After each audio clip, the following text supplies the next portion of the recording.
अनेक पुलांची मागणी झाली, पण सुजित पाटलांनी जे काही पुलाची मागणी केली 62 किलोमीटरवर, 62 चेनेजवर. गाव कुठलं तुमचं? ते पिंपळनेर अंतर्गतच 2 वस्त्यांना जोडणाऱ्या एक पुलाची मागणी पाटलांनी केली. त्याचं साधारण एस्टिमेट मी काढायला लावलंय, तेही आपण मंजुरी देऊन त्याचंही काम लवकरात लवकर सुरू करू. काय नाही, पुलांची मागणी भरपूर आहे. टप्प्याटप्प्याने पुलं बांधले पाहिजे. एका खटी पूल बांधले का माणसाचं काय होतं मला विचारा. मी एका श्वासामध्ये फ्लायओव्हर उरकला तर लोकांनी मला उरकून टाकलं. टप्प्याटप्प्याने एक एक कॉलम टाकत जायचं. मी 1.5 वर्षामध्ये 15 वर्ष जुना फ्लायओव्हर उरकून टाकला. मी 1.5 वर्षामध्ये 15 वर्ष प्रलंबित नगर करवा रस्ता उरकून टाकला. मी 1.5 वर्षामध्ये 10 वर्षापासून प्रलंबित नगर बायपास उरकून टाकला. आणि या उरकण्याच्या नादाला लागून लोकांनी मला उरकवलं. आता जे नवीन प्रतिनिधी आले त्यांनी पहा, सीना नदीचा एक पूल, त्याला फक्त 4 कॉलम आहेत. दर 6 महिन्याला एक कॉलम उभा राहतो. तर संत गतीने काम झालं पाहिजे. लोकांना ज्या गोष्टीची सवय नाही, आपण जर ती काम केलं तर मग अपचन होत. माझी चूक झाली की जे लोक झुणका आणि भाकरवर खुश होते त्यांना मी गुलाबजाम द्यायचा प्रयत्न केला, आमरस द्यायचा प्रयत्न केला, आणि ते आंबे अपचनीय झाले, त्याचा त्रास झाला. त्याबद्दल मी माफी मागतो. त्यामुळे आता पहा, कार्यक्रम जरी असेल, पुढे तुम्हाला काही दिसतंय वडापाव चहा काही सोय नाही. मला असं वाटायचं आपण काहीतरी चांगलं देऊ, पण कधीतरी चांगल्या गोष्टीचा परिणाम पण वाईट होऊ शकतो, याचं मी जिवंत उदाहरण आहे.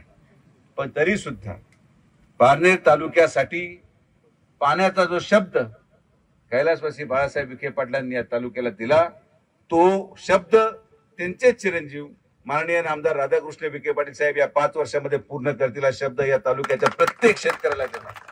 आज ही मिळालेली सत्ता आणि आज हे मिळालेलं पद, यामध्ये कुठल्याही तालुक्यात किंवा कुठल्याही शेतकऱ्याबद्दल आपल्या मनामध्ये द्वेष भावना नाही. जे घडला तो अपवाद आहे. पराभव लोकांचा होतो. शेवटी लोकतांत्रिक प्रक्रिया, जनतेने दिलेला निर्णय आपण मान्य करत पुढे जात परत एकदा जोमाने कामाला लागू.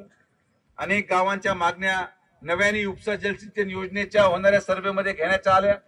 जातेगावचं नाव त्याच्यामध्ये समावेश करायचंय. अजून काही गावांचं पळवे गाव होतं बहुतेक मग शहरचं, त्यांचं नाव समावेश करायची मागणी. तर सर्वे आपण आजपासून सुरू करतो. शेवटी माझ्याकडे भांड्यात जेवढं पाणी मी तेवढंच देऊ शकतो. जे कोरडे दादा तुम्ही प्रश्न उपस्थित केला की पाणी का मिळत नाही, तर कुकडी प्रकल्प जेव्हा निर्माण झाला तेव्हा सोलापूर जिल्हा नव्हताच. आणि मग त्या कुकडी प्रकल्पामध्ये करमळ्याचं समायोजन झालं आणि म्हणून भाकर एकच आहे. अगोदर त्याच्या अर्ध्यामध्ये भाग झाला, मग ती चतकोर झाली, मग त्या चतकोरची चतकोर झाली. आता जर आपण पाण्याचं नियोजन न करता पाण्याचे वाटेकरी निर्माण करत गेलो तर कोणाला एक घास सुद्धा शिल्लक राहणार नाही. आणि म्हणून आपल्याला फार काळजीपूर्वक उपसा जलसिंचन योजना करायची आहे. आपल्याला पहिले पाण्याची तरतूद करावी लागणार आहे. आणि मी तुम्हाला खात्री देतो की जे शब्द आणि जे भाषण आपण अनेक वर्षापासून ऐकले की डिंबे ते माणिकडोह बोगदा होणार, डिंबे ते माणिकडोह बोगदा होणार, 5 TMC पाणी वाढणार, समजून घ्यायचं विधानसभा लागली. साखळी योजना आम्ही करणार, समजून घ्यायचं जिल्हा परिषद निवडणूक लागली. पारनेरची पाणी पुरवठा योजना आम्ही करणार, समजून घ्यायचं पारनेर नगर पंचायत लागली.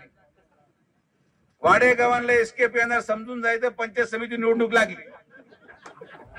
भाषण आणि पेपरच्या बातम्यांवर परदेशात बसताना पारनेर तालुक्याच्या माणसाला लक्षात येतं की निवडणूक चालू आहे.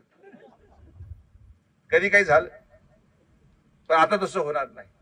या 5 वर्षामध्ये जो विश्वास तुम्ही माननीय आमदार राधाकृष्ण विखे पाटील साहेबांवर दाखवला, जो विश्वास तुम्ही दाते सरांच्या नेतृत्वावर दाखवला, आज दाते सर आमदार झाले, हे सगळ्यांचं मिळून कष्ट आहे. यामध्ये प्रत्येक व्यक्ती असेल, इथं बसलेला प्रत्येक व्यक्तीचं योगदान आहे. यामध्ये विजू आवटींनी घेतलेला माघार त्याचं त्यागाचं प्रतीक आहे आवटी साहेबांची आमदारकी. यामध्ये सुजित पाटलांनी राजकीय घेतलेला निर्णय त्याचं प्रतीक आहे दाते सरांची आमदारकी. आणि म्हणून जे आपण म्हणतो की दाते सर आमदार नुसते नाही, दाते सर सर्वांचे आमदार आहे, कारण की सर्वांनी मिळून आपले मतभेद सोडून एक सुसंस्कृत चेहरा या तालुक्याला मिळावा यासाठी आपण प्रयत्न केला. आणि दाते सर देखील प्रत्येक वेळेस प्रश्न मांडतात, तालुक्याचे प्रश्न जाणून घेतात आणि शेवटी एका आमदाराला मर्यादा आहे. मी मान्य करतो की जनतेने दाते सरांना निवडून दिलं, पण ज्या अपेक्षा तुम्ही आमदारांकडून धरतात त्यांना देखील काही मर्यादा असतात निधी आणण्याच्या. आणि म्हणून आपल्याला सगळ्यांना मिळून या सगळ्या गोष्टींना सामोरे जावं लागेल. मागण्यांना अंत नाही,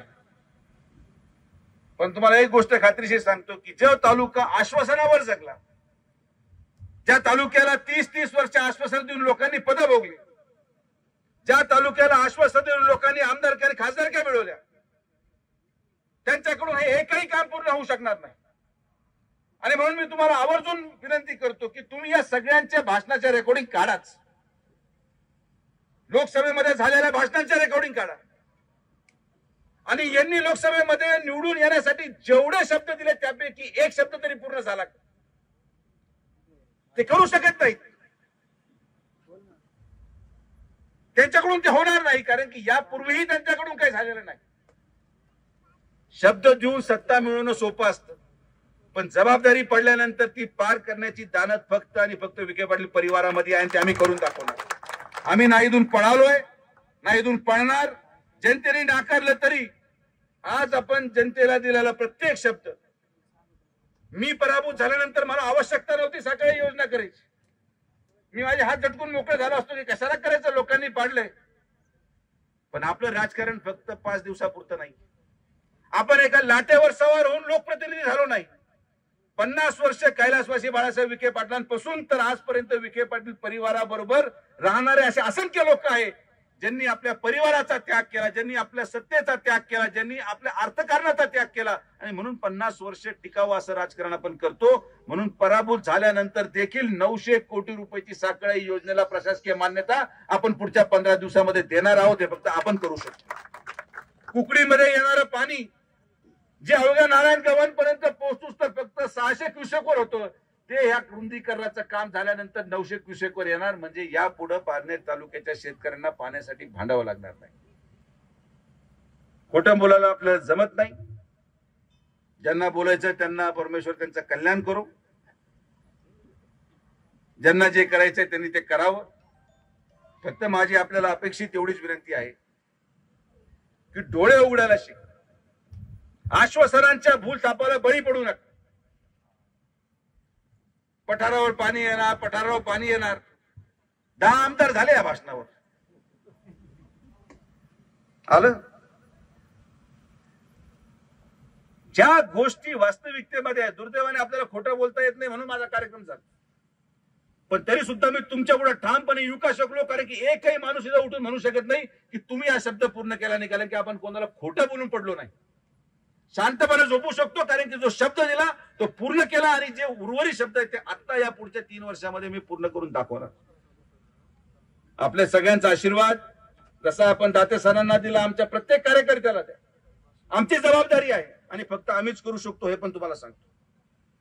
फोटो काढणार नाही, व्हिडिओ काढणार नाही, झाडू लावणार नाही, पण पाणी तुम्हाला मीच देणार हे पण तुम्हाला मी सांगतो. हे सगळं आपल्याला कधी जमणार नाही. त्यामुळे आज अनेक नवे चेहरे या मंडपामध्ये विजू आपल्याला पाहायला मिळतात. बरेच लोक त्या मंडपामध्ये होते या अपेक्षेने की विधानसभेमध्ये काहीतरी होईल. पांडुरंग निश्चित केला पाहिजे. मला काही वाईटपणा वाटत नाही. मी तुम्हाला सांगतो, या मंडपामध्ये बसलेल्या 20% लोकांनी माझ्या विरोधात मतदान टाकलं. चॅलेंज लावून सांगतो. परत सत्ता आली तर काय करणार? अर्ज दिल्याशिवाय तर अर्ज घेणार एकच आहे आता घडी. ज्याच्या मागे फिरलो त्याच्याकडे अर्ज देऊन उपयोग नाही, कारण की त्यालाच कोणी ऐकत नाही. सत्तेमुळे नेते बदलू नका. निष्ठा ठेवा. निष्ठा ठेवल्यावर राजकारण वाढत जातं. निष्ठा ठेवल्यावर सुसंस्कृत राजकारण या तालुक्यामध्ये कायम राहील. सत्तेच्या मागे पळाल्यानंतर काम होतात. कोणी आलं तरी काम होणार आहे. पण मी काय एवढा मोठा नाही आणि मी कोणाला दोषही देणार नाही. ना कोणी माझ्या विरोधात काम केलं, मला त्याचं नाव लक्षात आहे. अनेक लोक स्वतःहून येतात माझ्याबद्दल, मला बोलतात दादा ते झालं गेलं ते विसरून जा. म्हटलं बरं झालं तू सांगितलं, तू विरोधात होता आज कळालं. त्यामुळे स्वतःहून स्वतःची कब्र खातू नका. माझा काहीच लक्षात राहत नाही. मी विसरून गेलोय. आपण नव्याने सुरुवात करू आणि नव्याने सुरुवात करत या तालुक्यामध्ये पाण्याचा प्रश्न सोडवत या तालुक्याच्या सर्वसामान्य शेतकऱ्यांना न्याय देण्याची भूमिका आपण सगळे मिळून, माननीय आमदार असतील, आमचे प्रत्येक या ठिकाणी असलेला कार्यकर्ता असेल, या सगळ्यांना मिळून आपण या ठिकाणी बरोबर घेऊन जाऊ.